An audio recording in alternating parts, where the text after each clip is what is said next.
सोना चांदी हीरा जवाहरात बंगला गाड़ी एकरे शौक में इंसान खुद ऐसा अंधा हो चुकल बा कि ओकर के असलियत खुद पता नहीं खे कि एक दिन होवे वाला का बा। ए में एक भजन बा,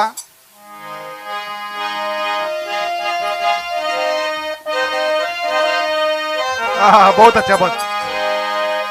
शान शौकत बाई काम के हो कवना, शान शौकत बाई काम के हो कवना, छोड़ी जइब तोता हो खोताई खेलवना, छोड़ जइब तोताई खोताई खेलवना, छोड़ जइब तोताई खोताई खेलवना। शान शौकत बाई काम के हो कवना, छोड़ जइब तोता हो खोताई खेलवना, छोड़ जइब तोताई खोताई खेलवना, छोड़ जइब तोता हो खोताई खेलवना। देखा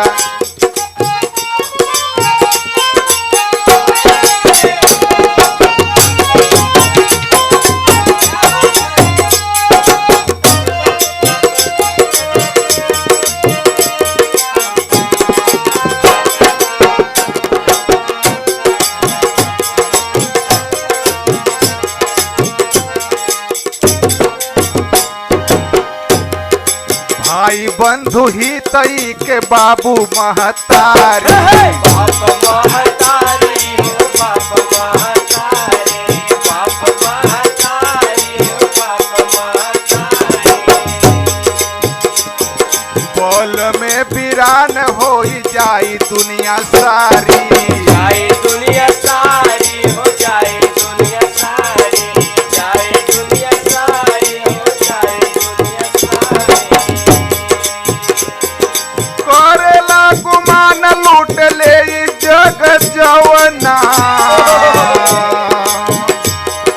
करेला गुमान लूट ले ई जग जवना, छोड़ जइब तोता हो खोताई खेलवना, छोड़ जइब तोता हो खोताई खेलवना, छोड़ जइब तोता हो खोताई खेलवना।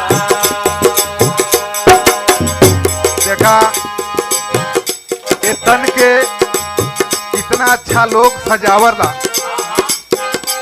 लेकिन जब तक अगर एकरे अंदर से एक चीज निकल जाए, जैसे कहना बा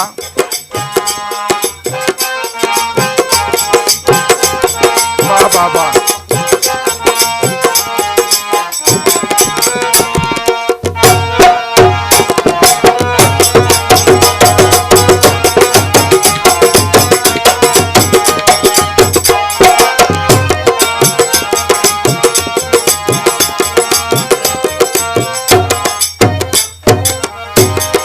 पंचर तन तन मनई के बाटे, मनई के पाटे हो मनई के पाटे, मनई के पाटे हो मनई के पाटे।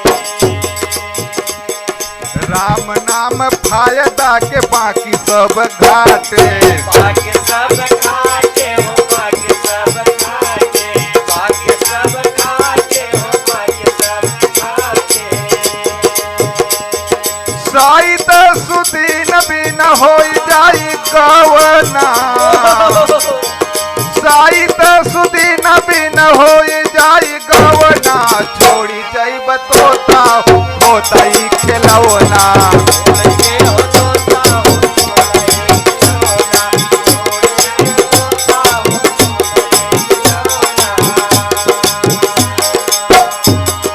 देखा सबसे आखिरी लाइन में एक गीत के निचोड़ बा, ज्ञानी जन समझ सकते हैं इस बात को।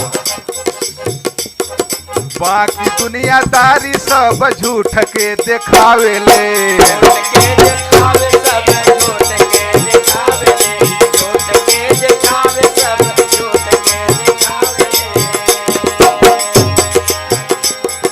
सतगुरु अमर रस प्रेम के पियावेले, प्रेम के पियावे ले हो प्रेम